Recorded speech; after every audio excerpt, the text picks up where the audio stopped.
ஒரு வித்தியாசமான எக்ஸ்பீரியன்ஸு. இது எல்லாத்துக்குமே யங் லேடீஸுக்கு ரொம்ப யூஸ்ஃபுல்லாக இருக்கும்னு நினைக்கிறேன். ஆஸ் யூஷுவல் இன்றைக்கி நான் வந்து சமையல் என்ன பண்ணுறதுனே தெரியல. முருங்கைக்காயை பார்த்தோன்னா ஆஸ் யூஷுவல் முருங்கைக்காய் சாம்பார். முருங்கைக்காயை வேக வச்சு புளியை கரைச்சி ஊற்றி அதில் வந்து சாம்பார் பொடி, கொத்தமல்லி பொடி, வெந்தய பொடி எல்லாத்தையும் போட்டு நல்லா கொதிக்க வச்சு பருப்பை கரைச்சி ஊற்றி அதில் வந்து தேங்காய் எண்ணெயில் கடுகு உளுத்தம் பருப்பு, பெருங்காயம், வரமிளகாய் தாளிச்சிட்டு கொஞ்சம் கொத்தமல்லி, பச்சை கொத்தமல்லியை நல்லா அள்ளி போட்ட உடனே பெருங்காயம், சாம்பார் வந்து சூப்பராக வந்துருச்சு. இந்த சாம்பாருக்கு தொட்டுக்கிறதுக்கு தான் என்ன பண்ணுறது இல்லை, ஆஸ் யூஷுவல் கீரை, ரெட் கலர் கீரை வாங்கி வச்சு முளைக்கீரை வேக வச்சு வச்சுருக்கேன். ஆனால் தேங்காய் வீட்டில் சுத்தரவா இல்லை. அது தேங்காய் இல்லாமல் ஆனியன் போட்டு ஒரு கீரையை வதக்கிடுவோம் அப்படின்னு சொல்லிட்டு கீரையை வதக்கியாச்சு. பட் சாம்பார் சாதத்துக்கும் கீரைக்கும் எப்படி இருக்கும் அப்படின்னு சொல்லிட்டு ரொம்ப யோசிச்சுக்கிட்டே இருந்தேன். என்ன அது அப்பளம் வடகம் பொரிக்கலாமா, ரொம்ப நாள் ஆச்சு பொரிப்போம் அப்படின்னு சொல்லிட்டு ஒரு மனசு சொல்லுது. ஆனால் வந்து எண்ணெய் வேண்டாம் வெயில் காலத்தில் அப்படின்னு சொல்லிட்டு இன்னொரு மனசு சொல்லுது. சரின்னு சொல்லிட்டு இன்னொரு மனசு சொன்னதே கேட்போம் சொல்லிட்டு இந்த ரெட் கலர் கீரையில் உள்ள சூப்பை குடிச்சிட்டு அந்த கேரட்டு, வெள்ளரிக்காய், கொத்தமல்லி, இஞ்சி, நெல்லிக்காய் எல்லாத்தையும் நல்லா பச்சையாக துருவிட்டேங்க. போன வீடியோ பார்த்தவங்களுக்கு தெரியும், பாசிப்பயிறு சுண்டல் நான் பண்ணிவிட்டு பாதியை முளைக்க வச்சுருந்தேன். நல்லா முளை வந்துடுது.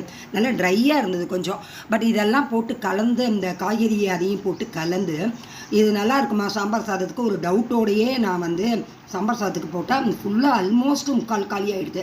நிறைய இங்கே ஒரு கிண்ணம் வச்சுருந்தேன், ஒரு கிண்ணத்துக்கு முக்கால் கிண்ணம் காலி ஆகிடுது. நீங்கள் தேங்காய் பூ போட்டு ஃப்ரை பண்ணி ஒரு பொரியல் பண்ணி சாப்பிட்றத விட இது ரொம்ப ரொம்ப ஒரு வித்தியாசமாக இருந்தது. நான் எப்பயுமே கொஞ்சம் சாலட் பண்ணுவேன், பட் இப்படி இதையே தொட்டுட்டு சாப்பிட்டாப்புல இல்லை.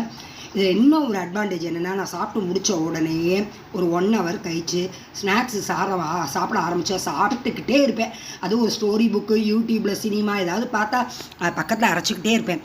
பட் நேற்று வந்து சுத்தரவாக அந்த ஸ்நாக்ஸ் டப்பா பக்கத்துலேயே போகல. எனக்கு கிட்டத்தட்ட காலையில் 10 மணிக்கு 11 மணிக்கு சாப்பிட்டது சாயங்காலம் 4 மணி வரைக்கும் ஒரு பசி கிடையாது.